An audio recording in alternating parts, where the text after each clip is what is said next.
Breaking news. Fred Thompson has dropped out of the presidential race. Oh, damn it! Damn it! Fred Thompson going back to his hammock in Tennessee. He's done. I lost the pool. I bet everything I owned that Fred Thompson would be our next president. Son of a gun. Just goes to show you I know nothing about making money. I just thought Fred Thompson, he was just so energetic. He just had so much to offer on this campaign trail. I thought for sure he'd be the winner. Yeah, well, it's tough to blame you on that, Sam, because, I mean, you're right. He just came bursting out of the gates and just kind of took the country by storm. And I thought for sure he was going to nail it, but he didn't. Let me tell you why I thought he was going to win. Yeah. The reason why I thought he was going to win is, we're moving into a period of tremendous economic turmoil. And our stature in the world is probably at its lowest ebb, probably in our lifetimes. And you've got this just tremendous amount of anxiety. And I was thinking, what does the American public need more than anything else at this time? And that is the capacity to get a good night's sleep. Because there's just so much anxiety. And I figured you got Fred Thompson, who literally could put you to sleep within 30 seconds of opening his mouth.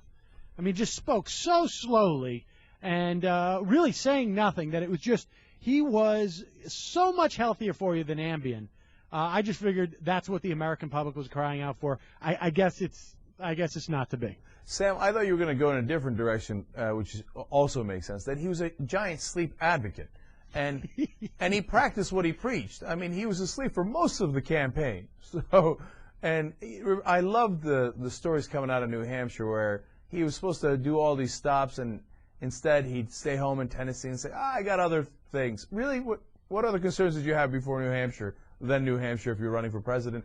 And then he'd come into town, and his first stop and his last stop would be at a bar. Right. Well, I'll tell you something. The only reason why I thought that he might stay in a little bit longer, and I think he just stayed in, was basically he was a stalking horse for McCain in the last two primaries. I mean, I think it became clear to him, before Iowa even, but certainly afterwards, that he was going nowhere. And he was up there trying to attack whoever he perceived would be challenging McCain in the next primary. And I think what he realized is that going into the primaries from now on, where you do not have the same opportunity for Republicans or independents, rather, to cross over into the Republican primary, that he would actually start to siphon away conservative votes, perhaps for McCain. And so I think you're going to see him. He probably already did endorse McCain, but I expect to see him do that very shortly. Yeah, no, I just read the story, Sam, because this just broke. We weren't kidding with the breaking news. And he has not endorsed anyone yet. But, of course, Sam's entirely right. He will endorse John McCain eventually. And he realized, hey, look, South Carolina was basically his last stand. It didn't work for him. He didn't really get close. And he likes John McCain. He, basically endorsed John McCain early in his earlier run. Well, I think he was his campaign chair, actually, at one point, maybe back in 2000.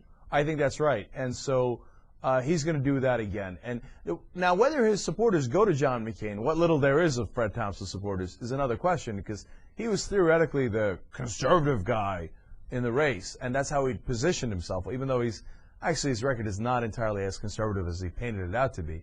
And so those guys might actually go to Huckabee instead of John McCain.